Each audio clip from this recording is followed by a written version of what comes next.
Talk about that Thriller 40, shall we? Now, big Michael Jackson fan, the most dominant artist of my lifetime, and I'm going to get right into the outtakes.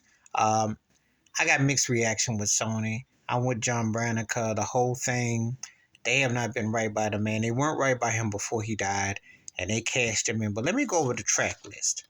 The star track with Thriller being Starlight was corny. It sounded like something that Sandy Duncan was singing, something like a cheesy commercial. You had to turn it to Thriller because that would not have gone right as Starlight.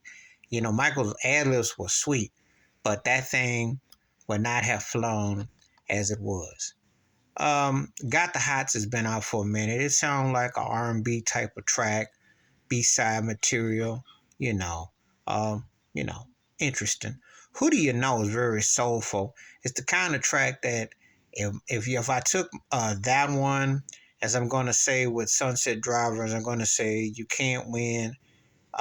If I was going to say with Baby Mine, Carousel, if you took those particular songs and Michael had to stay like in that R&B vein, like he was doing like a male take of what Randy Crawford was doing with the Crusades with Street Life, stayed in that vocal tone and that vibe, it would have been a strong R&B album. Probably go maybe platinum, maybe two. Would have been kind of on I can't think of his name right now, but Got to Get You Home Tonight, Eugene. Would have been on that tip. Would have been like one of those acts that would have had a platinum plus album, but would not have blown. It probably been in the Freddie Jackson era because it was very R&B based. It was tight, you know. But anyway, that's a cool song. You already heard Carousel. It's been on for a long time, but that's a very soulful. I love the vocal runs on that. I thought that was a very distinctive track. I thought that should have been put out as a single. I think he did that one with Michael Sembello, who co-wrote Maniac, a long-term session player for Stevie Wonder, Talented Cat. That Carousel was a very strong song. That vocal performance by Michael was very soulful. It's been out. Behind the Mask, it's one of them whimsical songs that could have easily been in a film. If you get your Andrew Lloyd Webber on, it's hard to say. I mean, Greg Gaines did it for his, and he did Michael runs and ad libs on his debut album. But it was, and Eric Clapton did a cover of it too. It's a catchy groove. Had been out for a while, and they added lyrics to it. It's a decent song, but it's more like a film. It's like B-side. And of course, Can't Get Out of Rain was a B-side Forever and a Day. Use What You Can't Win. It was a group, but it was a hood, what we call Around the Way jam. Kind of like Dawn. It's a catchy song. Toy became Best of Joy on the Michael album, which I like better, even though it had more of that Max Martin, Backstreet Boys sound at the end. But the Toy originally was for the Richard Pryor film that came out with Jackie Gleason, which was considered offensive because of the whole thing. And of course, listen to the lyrics, I Am Your Boy.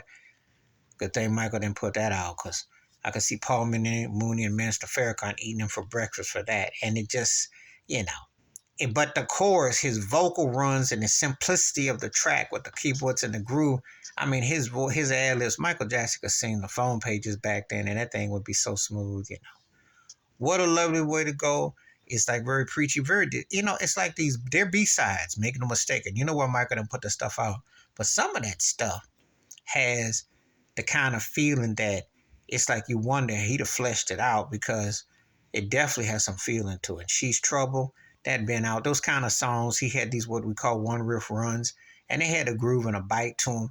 But he knew the difference between what we call release material and cutting room floor material. And he could have done those kind of things, but it wouldn't have had the same impact because he was reaching for a bigger set. Of course, Sunset Driver, which to me predated Prince's Minneapolis sound, because if you listen to it, this was Raw Bones Michael, and this was like probably back in '79, so that was before. This was a groove by Michael. I mean, this thing had teeth and it was bite. And it's one of them songs you'll scratch your head because a lot of artists would not have said this in their vault. They would have put that out for a burner. But again, the standards Michael Jackson said. So you asked me how the Thriller CD, the bonus tracks, how it holds up. They're outtakes. They're B-sides. They don't match up to the greatness that was the Thriller album, which is arguably the greatest album ever. Was with that with Off the Wall. To me, Michael Jackson, those two albums are like Godfather 1 and 2.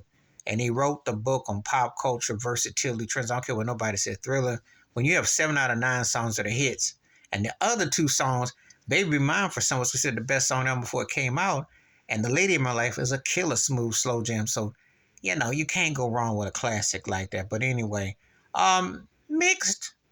Some things I like, some I didn't. And I understand why they said tech cutting room floor. Because Michael Jackson was a great artist, and there's some things that just don't come out, and some things that do.